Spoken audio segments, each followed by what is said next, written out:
Selamat malam semuanya, balik lagi di Sinema Tengah Malam masih bareng gue Faris. Dan kali ini gue akan mereview film Dua Hati Biru. Ya, film ini sebenarnya memiliki pressure yang cukup tinggi ya, karena film pertamanya itu sukses lah bisa dibilang, dan banyak dapat penghargaan, kritiknya juga bagus-bagus semua. Orang jadi menaruh ekspektasi yang cukup tinggi nih di Dua Hati Biru, apalagi adanya berita karakter Dara di recast kan. Orang jadi kayak, wah nih gimana nih, apakah akan continuity-nya apakah akan bagus gitu, apakah akan menggantikan Zara dengan baik gitu sih. Kali ini yang di cast sebagai Dara Aisyah Nuradatau ya.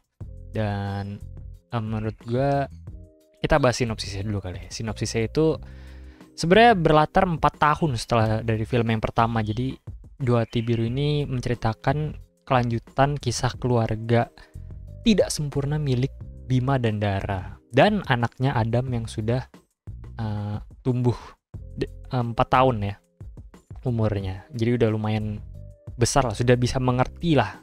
Dan ketika, jadi selama ini kan si Dara itu di Korea kan selama 4 tahun. Jadi mereka cuma bisa berkomunikasi via online gitulah ya, video call si Dara sama si Adamnya. Nah, ketika Dara pulang ke Indonesia, Adam jadi bisa dibilang tidak mengenal ibunya lah. Jadi dia nggak mau kayak misalkan ayo sini sama mama gitu, tapi si Adamnya kayak tidak merasa itu ibunya tuh yang ada di HP gitu. Nah itu konfliknya dimulai dari situ sih. Tapi konflik yang disajikan di film ini menurut gue menarik karena banyak konflik-konflik rumah tangga lah yang maksudnya muncul dari hal sepele gitu.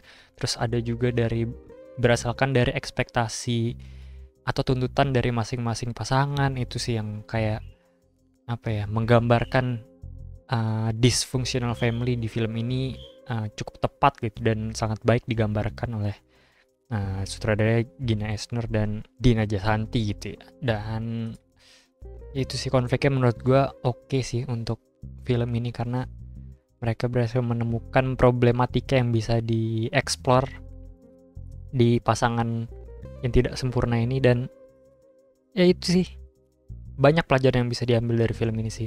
Misalkan lu sudah punya keluarga, lu bisa mengambil pelajaran dari film ini. Bahkan yang belum berkeluarga pun menurut gue jadi bisa tahu gitu sedikit gambaran pernikahan seperti apa gitu ya. Meskipun pastinya berbeda-beda ya problem setiap orang, tapi seenggaknya adalah kayak masalah ini akan terjadi gitu. Jadi kita bisa bilang bisa bersiap gitu lah ya ketika menonton film ini gitu. Dan di film ini juga mengajarkan kalau tidak ada keluarga yang sempurna guys. Semua pasti punya banyak kesalahan, punya banyak kekurangan gitu segala macam. Gue suka sih filmnya. Tapi kita langsung bahas ininya kali ya. The Elephant in the Room. Bagaimana recastnya Aisyah Nuradatau sebagai Dara di film ini.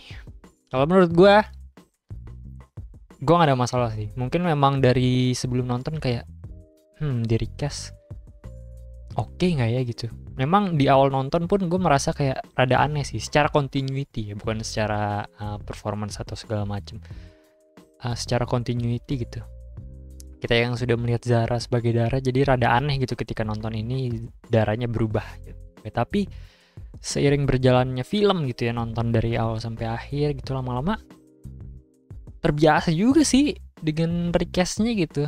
Karena yang pertama chemistry-nya dengan Angga Yunanda sebagai pasangan suami istri langsung klop menurut gue pribadi. Kayak langsung nyambung, gak ada aneh-anehnya, actingnya berdua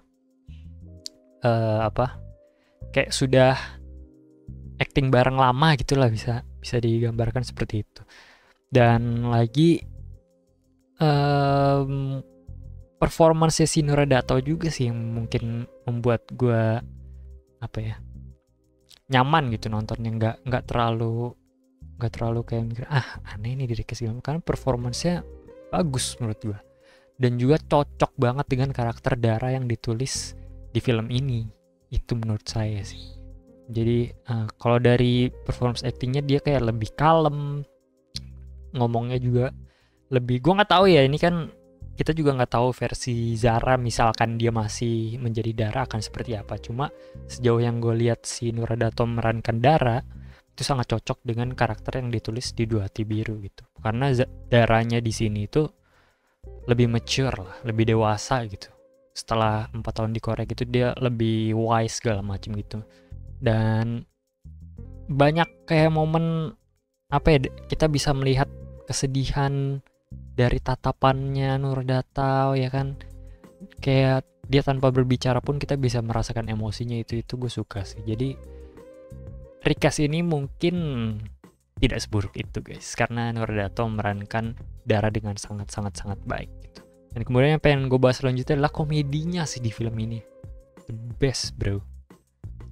Lumayan banyak momen yang bikin gue ngakak, terutama karena adanya Keanu sih anjir. Tambahan Keanu di jajaran cast-nya menurut gue gila dah. Kocak banget guys, sumpah. Kocak banget, kocaknya tuh mungkin karena banyak improvnya ya. Gue yakin sih kayaknya emang banyak improvnya Keanu, karena nyeplos-nyeplosnya tuh dia banget gitu. Kayak dia temenan sama si Angga Yunanda kan, karakternya si siapa namanya, Bima ya guys. Bima itu nyeplosnya ngatain dia segala macam, aduh kocak banget. Terus belum lagi ditambah dengan si Adam, aktor ciliknya itu, dia di sini cute banget sih maksudnya. Jadi misalkan si Bima dan Dara sedang bertengkar gitu, dia tiba-tiba datang dengan kenaifannya itu yang memecahkan suasana yang lagi tegang kadang-kadang gitu. Itu keren sih. Tapi Keanu the best banget di film ini, kocak banget. Dia yang bener-bener bikin kita ngakak pol di film ini dah, the best. Itu gue suka banget komedinya. Nah, tapi kalau ngomongin sebenarnya bukan major, ini minor banget menurut gue. Gue merasa di beberapa momen mereka mencoba untuk mengulang kayak apa sih bisa dibilang $1 million shot ya, bisa dibilang gitu kali, $1 million shotnya di film pertama, atau yang membuat mereka meledak di film pertama, yang orang-orang banyak ngomongin di film pertama. Itu adegan kalau di film pertama ya, yang UKS itu, yang one shot tegang banget ya kan, ada argumen yang sangat panas sampai Bima ditampar segala macam. Mereka mencoba untuk membuat lagi, bisa dibilang di film ini, dengan shot yang cukup panjang, jadi emosi diadu dari banyak karakter di satu ruangan, di satu shot. Sebenarnya bagus menurut gue ya. Tapi karena ada perbandingannya di film Dua Garis Biru yang pertama tuh, yang mantep banget menurut gue. Jadi ini terkesan lebih inferior gitu. Padahal kalau misalkan kita tidak bandingkan atau kita tutup mata di Dua Garis Biru, adegan yang UKS yang sangat keren itu, ini keren gitu. Cuma karena ada itu, ini terasa jadi lebih inferior. Tapi bagus sih. Itu karena si Dua Garis Biru terlalu bagus aja gitu. Ya itu aja sih kalau dari gue. Nggak begitu banyak kekurangan karena gue enjoy nontonnya ya. Dramanya cukup oke. Terus komedinya gue suka banget. Pengambilan gambar nggak usah ditanya dah. Mulai dari yang ke-1 udah keren. Yang di sini keren banget. Kayak dari warna, dari framing shotnya, komposisi. Jadi di setiap shot nggak cuma enak dilihat, tapi banyak juga menyampaikan pesan-pesan yang tersirat gitu. Pokoknya keren lah dari sinematografi. Jadi dari gue overall ini sih keren ya. Emang masih tertutup bayang-bayang film yang pertama. Cuma menurut gue ini adalah sebuah sequel yang sangat solid. Ceritanya oke, actingnya keren, komedinya lucu banget, banyak pelajaran yang bisa diambil. Kalau rate gue di Dua Garis Biru itu 4, dan gue lebih suka Dua Garis Biru daripada Dua Hati Biru, jadi gue kasih 3/5 di Dua Hati Biru. Tapi menurut gue masih keren sih, wajib kalian tonton. Jadi kalau kalian yang masih ragu pengen nonton atau enggak nih, apakah sequel akan bagus, atau kalian juga penasaran nih si Nurdatao menggantikan Zara menjadi Dara, oke nggak nih? Menurut gue sih oke guys ya. Jadi kalian langsung tonton aja lah sebelum kehabisan. Dan kalian harus melihat Keanu di film ini karena menurut gue sangat-sangat keren.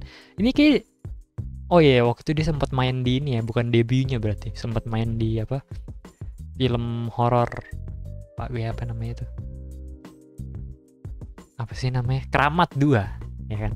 Itu jujur gue belum nonton, tapi gue nonton dia di sini pertama kali, dan actingnya menurut gue natural dan bagus. Jadi segitu aja review dari Sinema Tengah Malam. Sampai ketemu di episode berikutnya. Bye bye.